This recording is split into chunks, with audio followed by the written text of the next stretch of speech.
Nosso dia vai ser extenso hoje. Vocês estão prontos?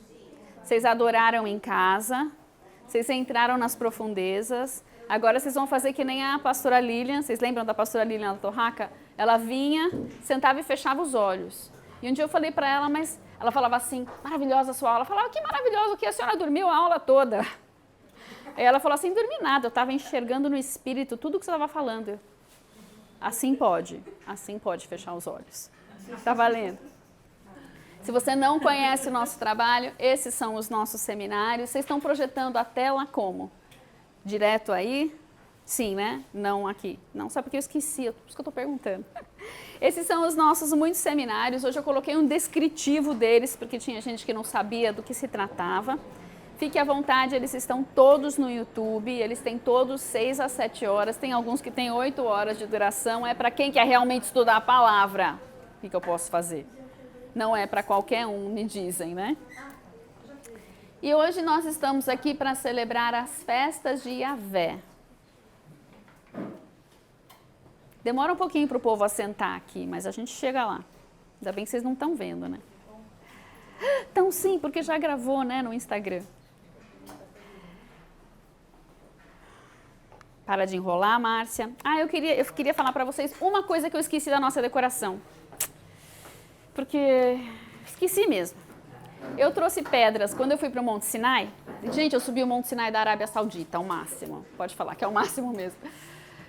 Eu trouxe pedras lá de cima, mas não para fazer feitiçaria evangélica, não. Para ter o testemunho de que eu fui naquele lugar e eu ia trazer hoje e eu esqueci. Porque hoje, essa semana toda... Eu vi você coberto de pedras, uma coroa de pedras, uma roupa de pedras. Amém, eu recebo a palavra que a irmã está me trazendo, que vocês não estão ouvindo aí. Mas é o testemunho do lugar aonde eu fui e o testemunho do que aquelas pedras presenciaram. E eu queria ter trazido, porque nessa semana toda o Senhor tem falado muito sobre a rocha eterna, a rocha que é Jesus. E faz 1, 2 semanas que Ele está falando comigo. Então, durante toda a nossa ministração, vocês vão ver em vários lugares, vocês vão ver em vários lugares no meu slide, essa rocha, a pedra partida. Essa daqui alguém colocou água saindo dela. A que eu vou colocar é foto minha mesmo, então não tem água, porque não tem mais água saindo dela. Mas eu quero que você fique com isso guardado aí num cantinho da sua mente. Jesus é a rocha eterna. Ele é a rocha viva, a rocha que seguia o povo de Deus por todo lugar, no deserto, por onde eles andavam. A rocha, eu fico imaginando assim, que nem desenho animado. A rocha tá lá, né? Com o som, estão prontos? O povo está passando e a rocha está.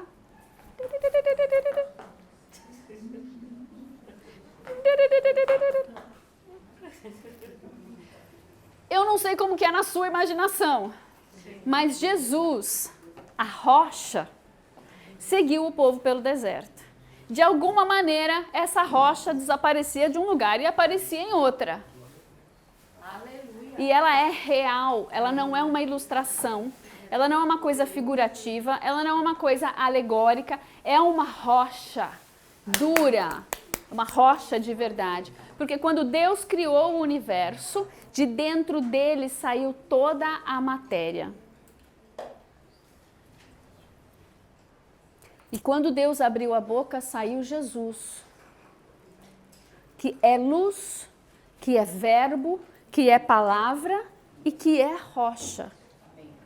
E que é águas vivas. Então, de dentro dele saiu toda essa matéria que é rocha. O planeta é um planeta de rocha, de pó, de pedra, de terra, em várias composições do líquido ao sólido não. Líquido não tem, pedra não tem líquido, mas tem água viva. E quando Deus formou toda essa matéria, o que acontece quando você mistura pó, terra com água? Barro. E Deus vai lá nesse barro e faz o homem e forma você. Então tenha no cantinho da sua mente aí que Jesus é rocha e que você é um pedregulho desta rocha.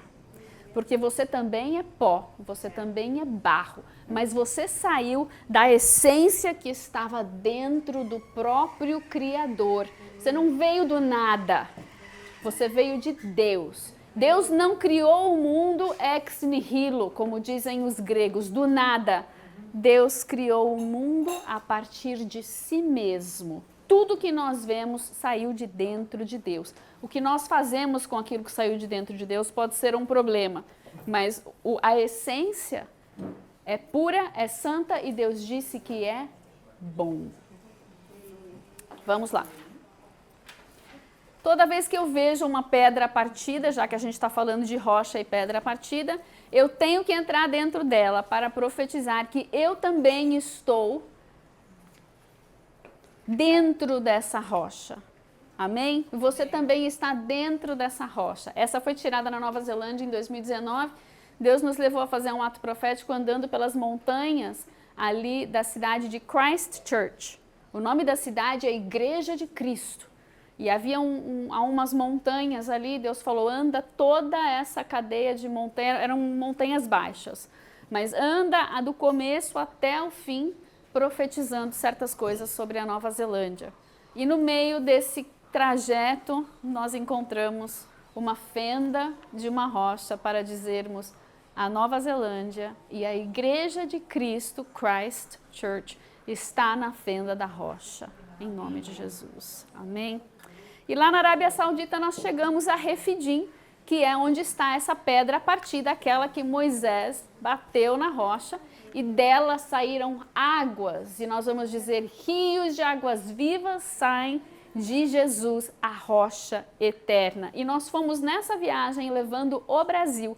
Então, todo lugar que vocês vão ver as minhas fotos da Arábia Saudita, você vai ver essa bandeirinha.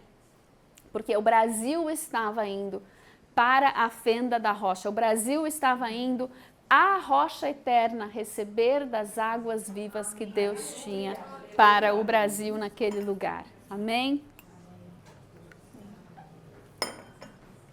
Essa é a rocha, a pedra partida. Então você pode ver que todas as outras pedras são menores. E Moisés chega naquele lugar com um povo murmurando, murmurando, murmurando. Cadê a água? Cadê a água? Não tem água, acabou a água. Você tirou a gente do Egito para a gente morrer de fome, de sede? Murmuraram, murmuraram, murmuraram, murmuraram. Deus falou assim, vai lá, Moisés, bate nessa rocha. Ele vira assim e fala, que rocha? Só tem pedra aqui. Não, Moisés não precisou fazer isso, porque quando ele chegou nesse lugar, tinha um marco geográfico que se via de quilômetros de distância, que era essa rocha. Só se vê ela. Ela está no topo de uma colinazinha de rochas e ela é a maior rocha que tem por todos os lados. Então Moisés não teve de perguntar que rocha, ele olhou, só pode ser aquela, né, Deus? Aí ele sobe esse morro, nada fácil de subir, mas é um morro só, né? Aquele calor de 50 graus. E ele bate na rocha e dela fluem rios de águas vivas, porque saíram de dentro da rocha eterna que é Jesus. Não se esqueça da rocha durante a nossa ministração, então. Hoje nós estamos celebrando as festas da primavera. Na verdade, nós estamos celebrando primícias, que é amanhã. Mas como a gente está na semana de Asmos e a gente não teve a nossa celebração de Páscoa, nós vamos comer o cordeiro, os pães asmos, as ervas amargas e vamos tomar vinho. Se você não toma vinho, você precisa se comunicar com a cozinha para saber onde está o suco de uva daquele poçante que vai te deixar bêbado de qualquer jeito. Porque o nosso vinho é o vinho da ceia, então ele é muito pouco fermentado, que é esse daqui, abençoado, Kedem, que você consegue achar aqui no Brasil. Ele é fraquinho, mas quem tem um voto com o Senhor e não pode, a gente entende, vai tomar o suco de uva, que tem uma fermentação também, só que você não sente tanto. Você só sente depois de tomar meio galão, e aí você já tá assim, mas eu não estava tomando suco de uva? Não tem mistério, gente. Uva, depois que começa a pisar nela, depois que você amassa ela, ela entra num processo natural de fermentação, não tem como fugir disso.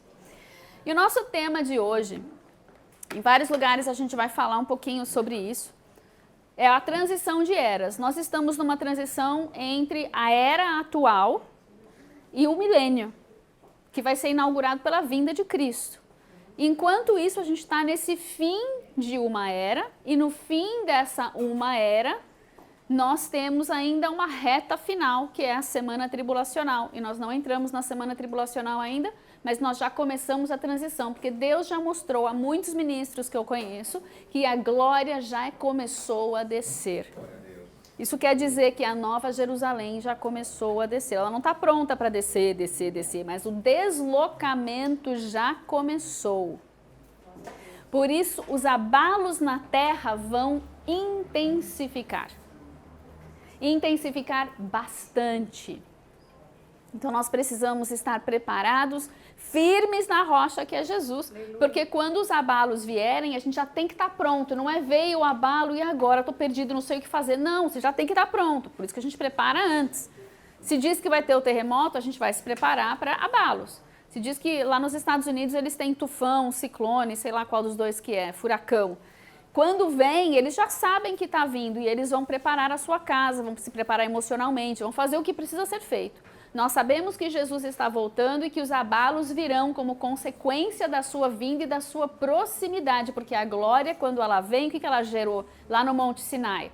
Relâmpagos, trovões, terremotos, não é? O povo ficou apavorado. Então a gente já sabe que isso vem, não é para ficar apavorado, é para se preparar, em nome de Jesus. Então os abalos que vêm são os abalos da redenção. Páscoa, Asmos, Primícias 2024. Transição de eras, abalos da redenção. Vamos? Então vamos. Você tem aí esse anexo, esse apoio, esse material. Você que está na internet, aí na descrição do vídeo, você vai encontrar um link que te leva para um drive, uma pasta, um arquivo, que tem todos esses. Você pode baixar, pode imprimir, pode fazer o que você quiser com ele, ok? Menos dizer que foi você que escreveu. Isso você não pode falar. Se quiser usar, fica à vontade. Cite sua fonte. Não gostou? What can I do? Moadim. O que é Moadim? Repete comigo. Moadim. Muito bom. Moadim é aquela palavrinha que está em alguns textos do seu Levíticos, Deuteronômio, Números e Êxodo, que chama festa. E a gente vai entender esses termos hoje, a gente vai fazer uma aula de terminologias, de etimologia. Quem não gosta de gramática está lascado hoje. Ups, desculpa, gente. Para estudar a Bíblia, não tem jeito, você tem que entender um pouquinho do hebraico, então a gente tem que voltar lá e entender. Moadim são tempos determinados de Yahvé, também são festas, porque são Hag, e a gente vai entender esse termo também. Repare que são de Yahvé, não são seus, não são dos judeus, não são só da Bíblia, do Antigo Testamento, são de Yahvé. Quais são as festas de Yahvé? Páscoa, Asmos, Primícias, Pentecostes, Trombetas, Expiação, Tabernáculos e o último dia. Quem já veio em todas as nossas festas dos últimos 3 anos já está escolado, já sabe de cor, muito bom. O que são as festas de Yahvé e por que é que nós celebramos se nós já estamos no Novo Testamento? Por que eu estou celebrando um negócio que está lá no Antigo Testamento? Bem, resposta curta e grossa é porque Deus mandou. Primeira resposta curta e grossa. A segunda resposta curta e grossa é porque Jesus celebrou. E Jesus cumpriu. Então, se Jesus celebrou e cumpriu, e ele não jogou fora a lei, porque ele cumpriu a lei, ele não aboliu, ele cumpriu, ele não aboliu, ele cumpriu a lei, então nós vamos celebrar, porque Jesus celebrou e vamos entender por que estamos celebrando, e aí você vai entender por que você pode e deve celebrar. Não tem nenhuma maldição sobre a sua vida se você não celebrar as festas de Yahvé, mas é como se você ganhasse um presente. Olha, eu ganhei um presente que eu não sei mais onde está, guardei lá dentro. E eu não abri o presente. Vamos supor que eu pegue esse presente e guarde num guarda-roupa. E esqueça dele lá. O que acontece com esse presente? Nada, ele fica lá no guarda-roupa. O que acontece comigo? Não acontece nada. Exatamente nada. Eu não fui impactada pelo presente, eu não pude usufruir do presente, eu não pude ter o prazer de ser abençoada pelo presente, mas está lá. Então, Deus nos deu muitos e muitos presentes na palavra que nós desconhecemos e, portanto, não usufruímos deles. Não somos ministrados por eles, não desfrutamos dos portais que eles abrem, não desfrutamos da bênção, da promessa, de um monte de coisa. Então, você pode não celebrar. Não te acrescentou nada, mas talvez você tenha perdido algo que ia te fazer muito bem. Então, vamos entender o que é, para que serve e o que a gente pode estar perdendo de não celebrar. Ok? As festas são instituídas por Deus, para nós. E são ciclos de comunhão e bênção. Por isso que a casa está cheia.